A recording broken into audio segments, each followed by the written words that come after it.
Welcome to Muscat kitchen. Hi friends, இன்றைக்கி நம்ம ஆட்டு ரத்த பொரியல் எப்படி பண்ணலாங்கிறத பார்க்கலாம். நாம் இப்போ 2 ஆட்டோட ரத்தத்தை எடுத்துருக்கோம். இதை சிலிப்பின்னு சொல்லுவாங்க.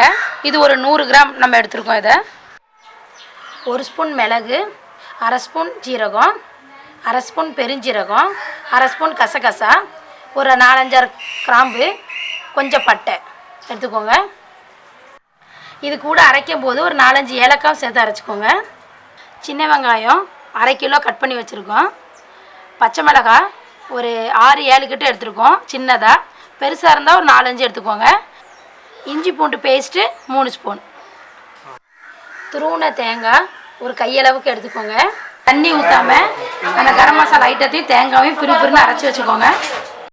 சிலிப்பியை நல்லா கழுவிக்கோங்க.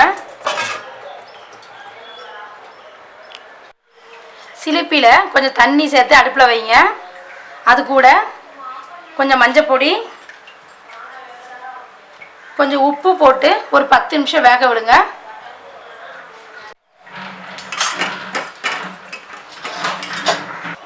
மூடி போட்டு ஒரு 10 நிமிஷம் வேக விடுங்க. சிலிப்பி நல்லா வெந்துட்டு இருக்குங்க.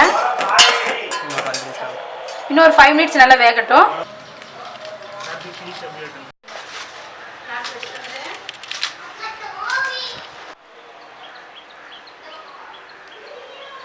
அடுப்பில் கடாய் வச்சுட்டு எண்ணெய் ஊற்றிக்கோங்க. எண்ணெய் காஞ்சிட்டுங்க. கடுகு சேர்த்துக்கோங்க.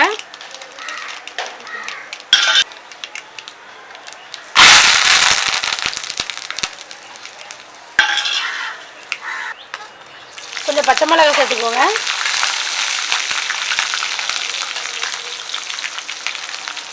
கட் பண்ணி வச்சுருக்க ஆனியனே சேர்த்துக்கோங்க.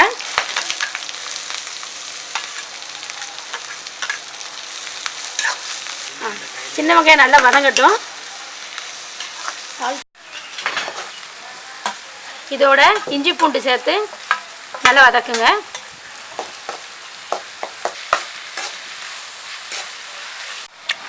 இப்போ ரத்தத்தை சின்ன சின்னதாக நல்லா உடச்சி வச்சுக்கோங்க.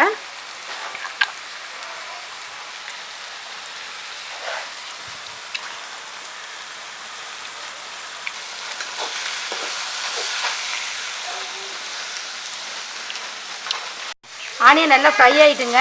இதோட ஆட்டு ரத்தத்தை சேர்க்க போகிறோம்.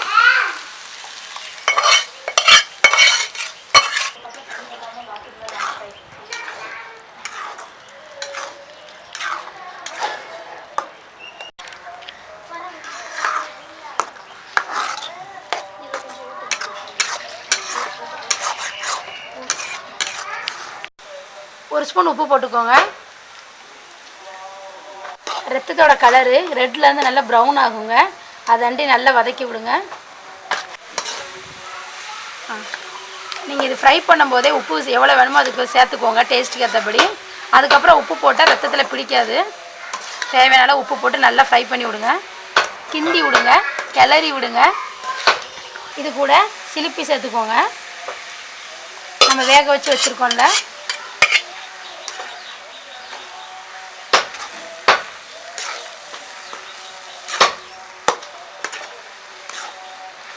இதை மூடி போட்டு வேக விடாமல் இப்படியே நல்லா கிளறி விடுங்க. இது கூட நம்ம அரைச்சி வச்ச தேங்காவை சேர்த்துக்கோங்க.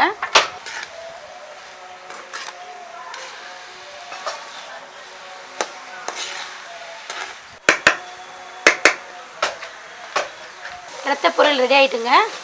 அடுப்பு ஆஃப் பண்ணிவிட்டு கருவேப்பிலை தூவி இறக்கி வச்சுருங்க. Thanks for watching.